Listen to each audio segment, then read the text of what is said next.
My dad treated me like a servant. 2 days before Christmas, he smirked across the dining table, his tone casual but sharp as glass. Your brother's friends are spending Christmas here. It's only 25 people. Only 25. Like I was the unpaid caterer. Like it was my role, not his, to cook, clean, serve, and smile. I looked around the table.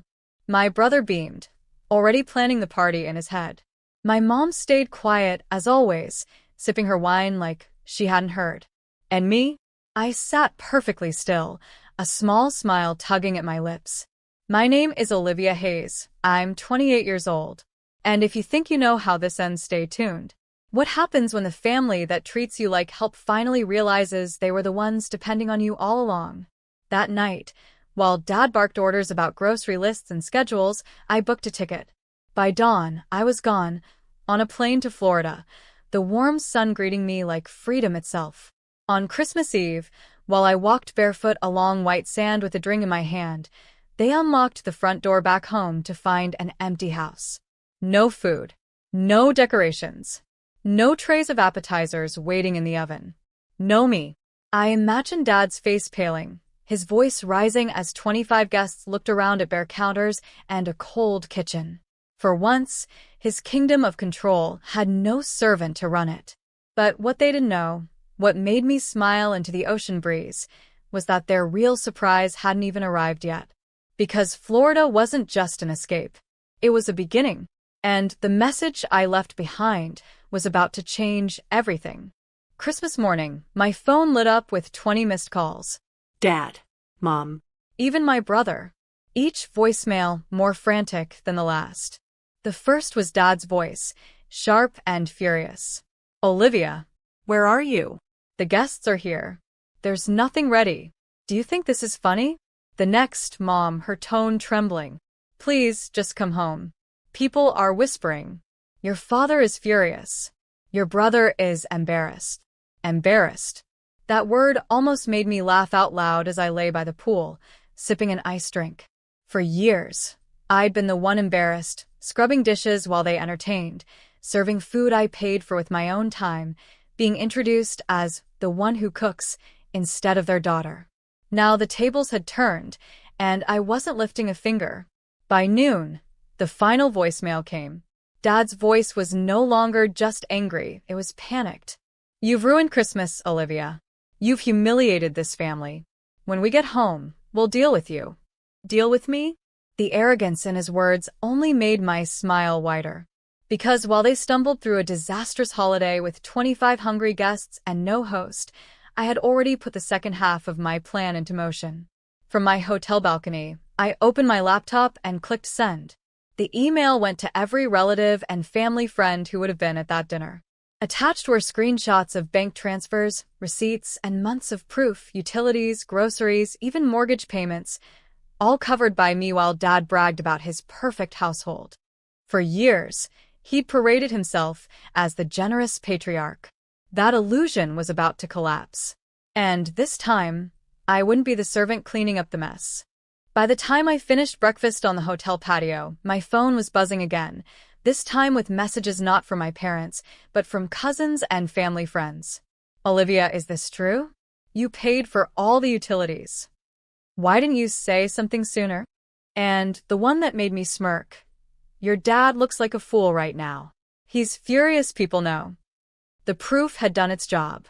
Screenshots didn't lie. For years, I'd been footing the bills while Dad puffed up his chest and bragged about how he provided everything. Now everyone could see the truth. The servant he mocked was the reason his house even functioned. That afternoon, I got a call from Aunt Lisa, the only relative who had ever treated me kindly. Her voice was low but firm. Olivia, your father is beside himself. Half the guests left early. He tried to spin it, but everyone saw the chaos. He can't stop them from talking now. I closed my eyes and let the warmth of the Florida sun wash over me. For once, I wasn't dreading what waited at home. I wasn't bracing for another command. I was free.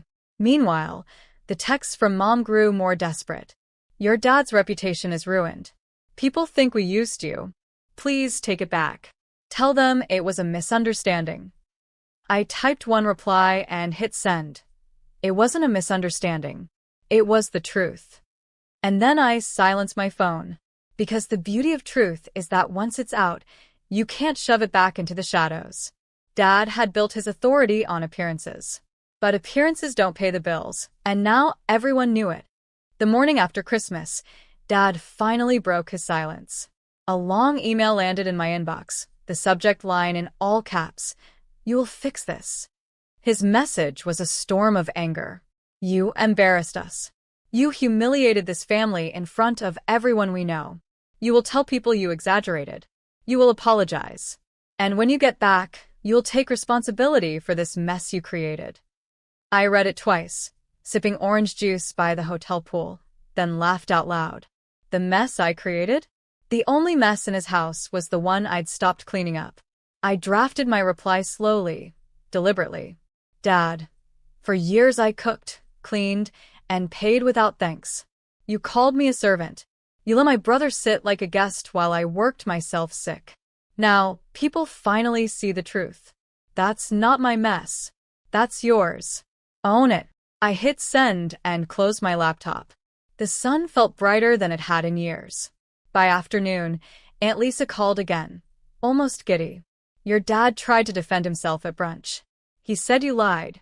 But when people asked why there was no food or decorations on Christmas if you weren't the one doing it all, he had no answer. Olivia, they know. He can't spin it anymore." I smiled, imagining Dad's red face, his voice rising, the silence of people who no longer believed him. For years, I had been the one with no voice, no power. Now, the silence around him was his undoing. He wanted a servant. What he got was the one person who knew exactly how to make his kingdom collapse, without lifting a finger.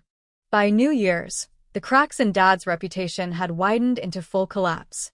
Neighbors who once lined up for his barbecues now avoided his driveway.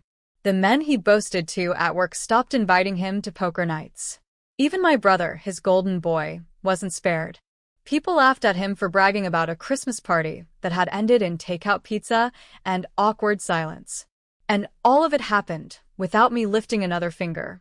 One evening, I got a call from Grandma. Her voice was steady, but I could hear the disappointment woven through it. "Olivia, I always suspected. You were the one keeping that house afloat, weren't you?" "Yes," I admitted softly. She sighed. "He's angry because the truth cuts deeper than lies ever could. But I'm proud of you for standing up." Her words settled into me like a bomb. For the first time, I felt seen. Meanwhile, Mom kept calling, shifting between fury and pleading. One text read, "You've punished us enough. Please, just help us fix this before it's too late." But that was the part she couldn't grasp. I wasn't punishing them. I had simply stopped carrying them. The weight they felt now was the weight they'd piled on my back for years.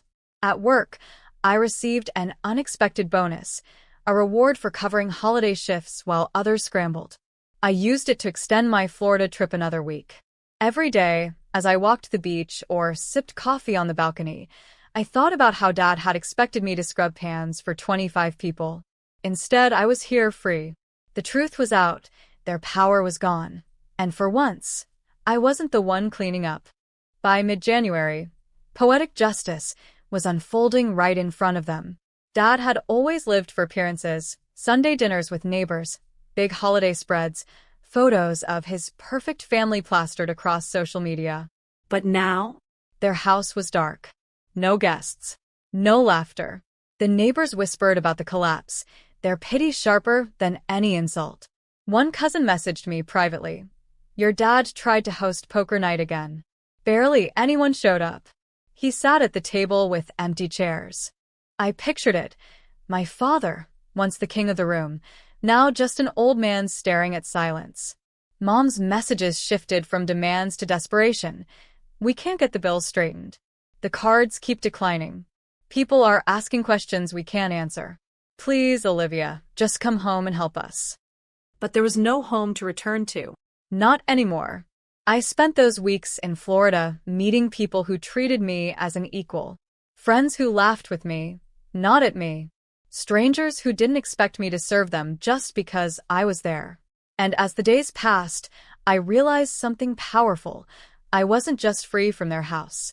I was free from their definition of me.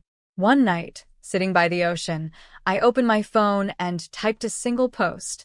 Sometimes you have to stop carrying people to let them learn how to walk on their own. I didn't tag anyone.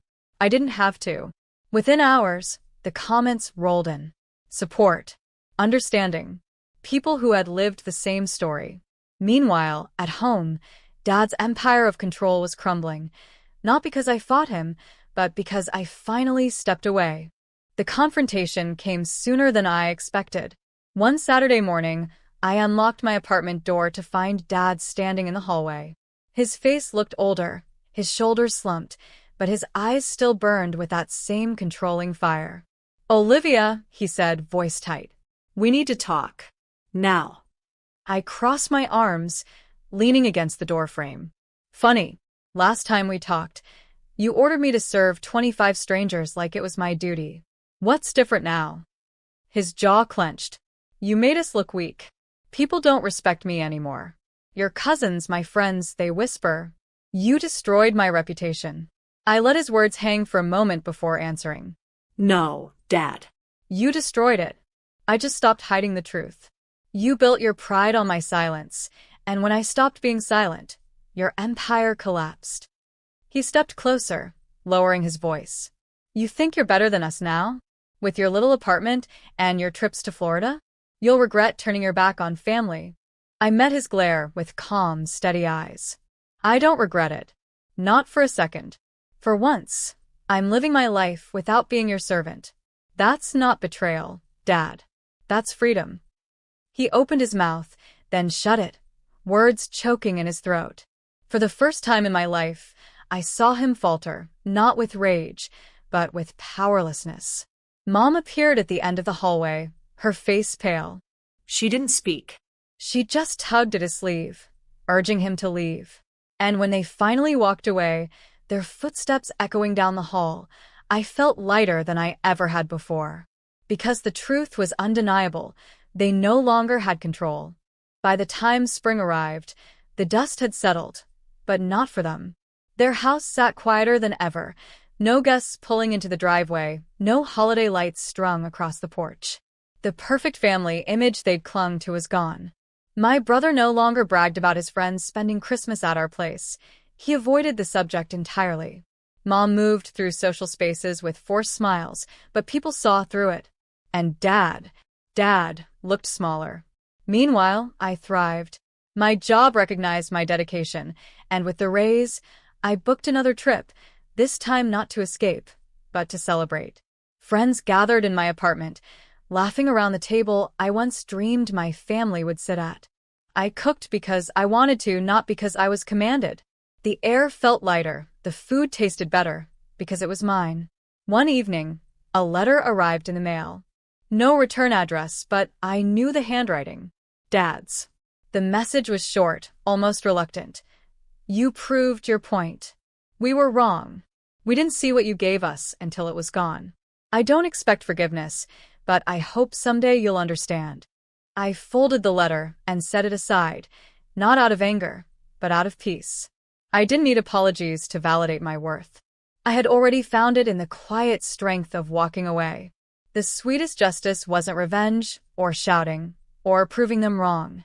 It was this: living a life they said I didn't deserve, free of chains they'd bound me in, surrounded by people who saw me as more than a servant. They had called me disposable. But I was the one who walked away whole.